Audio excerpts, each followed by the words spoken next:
সুপ্রিয় ভিউয়ার্স, আজকে আপনাদের মাঝে খুবই সুস্বাদু আর মজার একটি পিঠার রেসিপি নিয়ে চলে এলাম। একবার যদি আজকের এই রেসিপিতে পিঠাগুলি ট্রাই করে দেখেন, আশা করি এটা বারবারই খেতে ইচ্ছে হবে। এভাবে পিঠাগুলি বানালে এটা এতটাই নরম তুলতুলে হবে যে আপনার মুখে দিতেই মিলে যাবে। তাহলে আর কথা না বাড়িয়ে এই পিঠাগুলি আমি কিভাবে খুব সহজভাবে তৈরি করি সেই রেসিপিটি শেয়ার করছি। আজকের এই পিঠাগুলি বানানোর জন্য প্যানে প্রথমেই নিয়ে নিলাম 1.5 কাপ পরিমাণ চিনি। এই চিনির সাথে আর অ্যাড করব পানি। আর এখানে আমি যে পরিমাণ চিনি নিয়েছি তার থেকে কিন্তু পানিটা একটু বেশি দিয়েছি। 1 কাপ পরিমাণ পানি দেওয়ার পরও কিন্তু আরও কিছুটা পরিমাণ পানি দিয়েছি, তবে এটা কিন্তু 1.5 কাপের থেকে কিছুটা কম হবে। বাস, আর কিছু না। এই দুইটা উপকরণেই এখন আমি নেড়েচেড়ে জাল করতে থাকবো। আর এই সময় কিন্তু আমি চুলার তাপটা রেখেছি মিডিয়ামের থেকেও কিছুটা বেশিতে। এছাড়া খুব বেশি সময় নিয়ে কিন্তু এই চিনিগুলি জাল করতে হবে না, বেশ অল্প সময়ের মধ্যেই কিন্তু চিনিগুলি গলে পানির সাথে মিশে যাবে। চিনি গলে যাওয়ার পর এই পানিটা কিন্তু জাল করে ঘন করার কোনোই প্রয়োজন নেই। তাছাড়া পানিটা জাল করে যে বলক তুলতে হবে তারও কিন্তু কোনো দরকার নেই। যখনই দেখব সবগুলি চিনি গলে একেবারে পানির সাথে খুব ভালোভাবে মিশে গেছে, ওই পর্যায় চুলা থেকে এই পানিটা নামিয়ে নিলেই হবে। এই তো আমার চিনি পানির এই মিশ্রণটা মানে সুগার সিরাপটা কিন্তু রেডি। এবার আমি এটা চুলা থেকে নামিয়ে কিছুটা ঠান্ডা করে নেব।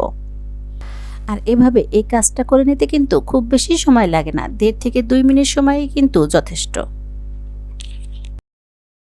এখন একটি মিক্সিং বলে প্রথমেই নিচ্ছি 1 কাপ পরিমাণ ভেজা আতপ চাউলের আটা। সাথে 1 কাপের থেকে অল্প কিছুটা কম মানে 1.5 কাপ পরিমাণ নিয়ে নিলাম ময়দা। হাতের কাছে যদি ময়দা না থাকে এর পরিবর্তে কিন্তু প্যাকেটে সাদা আটা দিয়েও এই কাজটি করা যাবে। এরপর মিষ্টি খাবারের টেস্টটা আরও কিছুটা ভালো করার জন্য 1 চিমটির মতো দিয়েছি লবণ। তার সাথে ছোট সাইজের 2টি এলাচও পাউডার তৈরি করে দিয়েছি। এখন এই শুকনো উপকরণগুলি একসাথে ভালো করে মিশিয়ে নেব।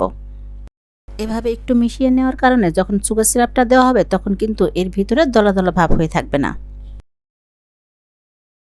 ব্যাটারটা তৈরি করার জন্য আগেই যেই সুগার সিরাপটা রেডি করে রেখেছি এখন সেইটা 1 কাপ পরিমাণ দিয়ে দিলাম। আর এই সুগার সিরাপটা কিন্তু এখন কুসুম গরম আছে, আর এই অবস্থাতেই কিন্তু সুগার সিরাপটা ব্যবহার করতে হবে, তাহলেই কিন্তু পিঠাগুলি পারফেক্ট হবে। প্রথম 1 কাপ পরিমাণ সুগার সিরাপ দেওয়ার পরেই এই ব্যাটারটা ঘন থাকা অবস্থাতেই বেশ কিছুক্ষণ সময় নিয়ে ফেটে নিতে হবে। কিছুটা সময় নিয়ে ফেটলেই দেখা যাবে এই ব্যাটারটা অনেকটাই আঠালো হয়ে এসেছে। আর পিঠাগুলি তৈরি করার জন্য ব্যাটারটা কিন্তু এরকম আঠালোভাবেই তৈরি করতে হবে। তাই শুরুতেই কিন্তু অনেক বেশি পানি দিয়ে এই ব্যাটারটা পাতলা করে ফেলা যাবে না। এভাবে এই কাজটি কিন্তু আমি প্রায় 4 থেকে 5 মিনিট সময় নিয়ে করে নিয়েছি। এখন কিন্তু এটা আগের থেকে অনেকটাই আঠালো হয়ে এসেছে। এভাবে কিছুটা সময় নিয়ে ব্যাটার তৈরি করলে পিঠাগুলি খেতে কিন্তু একবারে তুলোর মতো নরম তুলতুলে হবে। এই পর্যায়ে বাকি যে সুগার সিরাপটুকু আছে সেটা কিন্তু একেবারে দিয়ে দেওয়া যাবে না, অল্প অল্প করে দিতে হবে আর বুঝে শুনে মেশাতে হবে। এই একই পরিমাণে আমি আরও একবার কিন্তু সুগার সিরাপ দিয়েছি আর এভাবেই কিন্তু ব্যাটারটা তৈরি করে নিয়েছি। এবার এর ঘনত্বটা দেখিয়ে দেব। এই তো পিঠাগুলি বানানোর জন্য এই ব্যাটারের ঘনত্বটা ঠিক এরকম রাখতে হবে, না পাতলা না অনেক বেশি ঘন। এই ব্যাটারটা কিন্তু পোয়া পিঠার ব্যাটারের থেকেও কিছুটা পাতলা হবে। এই পর্যাতেই কিন্তু পিঠাগুলি ভেজে নেওয়া যাবে, তবে পিঠার কালার আরও কিছুটা সুন্দর দেখানোর জন্য আমি এতে দিচ্ছি 2 ফোঁটা ইয়েলো ফুড কালার। হাতের কাছে থাকলে দিবেন, এতে করে পিঠাটা দেখতে অনেক বেশি সুন্দর লাগবে। আর কেউ যদি বাদ দিতে চান সেটাও পারবেন, কালারের জন্য পিঠার যে স্বাদ তার কিন্তু কোনো হেরফের হবে না। এরপর ব্যাটারের সাথে কালারটাও আমি খুব ভালো করে মিশিয়ে নিয়েছি। এখন চলে যাব পিঠাগুলি বানানোর জন্য। তবে তার আগে দেখিয়ে দেই চিনির যে পানি মানে সুগার সিরাপটা আমার কতটুকু লেগেছে। এই তো 1 কাপের থেকে বাড়তি যে পানিটুকু দিয়েছিলাম সেইটুকুই কিন্তু রয়ে গেছে। এটা চাইলে আপনি চা, শরবত, পায়েস বা আরও বিভিন্ন কাজেও কিন্তু ব্যবহার করতে পারবেন। এই পিঠাগুলি ভাজার জন্য তেলের যে পরিমাণ সেটা কিন্তু খুব বেশি লাগবে না, তবে তেলটা কিন্তু ভালো করে গরম করে নিতে হবে। এরপর পিঠাটা যে সাইজে তৈরি করতে চান ওই পরিমাণ ব্যাটার দিয়ে নিলেই হবে। এছাড়া তেলটা খুব ভালো করে গরম করে নেওয়ার পর ব্যাটার দেওয়ার পরে এই পর্যায়ে চুলার তাপটা রাখতে হবে মিডিয়ামের থেকেও বেশ কিছুটা কমে। এখন এভাবেই কিন্তু পিঠাটা একটু সাইডে রেখে বারবার এই গরম তেলটা উপরে দিয়ে দিতে হবে। আর এর কারণেই কিন্তু পিঠার সাইডটা দিয়ে খুব সুন্দর একটা ডিজাইন হবে আর ভিতরটাও খুব ভালোভাবে কুক হবে। তবে এটা কিন্তু উল্টে দেওয়া যাবে না, তাহলে পিঠাটা দেখতে তত বেশি ভালো লাগবে না। এরপর পিঠাটা হয়ে গেলে এভাবে কিছুক্ষণ সময় কাত করে রেখে তেলটা খুব ভালো করে ঝরিয়ে নিতে হবে।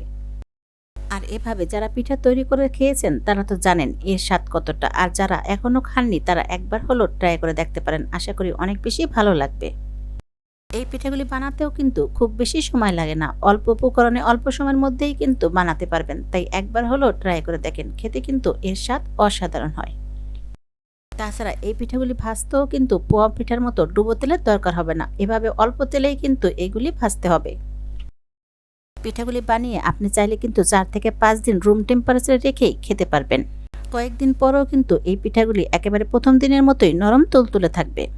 শুধু খেয়াল রাখতে হবে আমি যেভাবে যা যা উপকরণ দিয়েছি ঠিক সেভাবেই করতে হবে, তাহলেই কিন্তু পিঠাগুলি পারফেক্ট হবে আর খেতেও ভালো লাগবে। আর এই পিঠাগুলি গরম খেতে যেমন ভালো লাগে, ঠান্ডা খেতেও কিন্তু তার থেকে বেশি ভালো লাগে।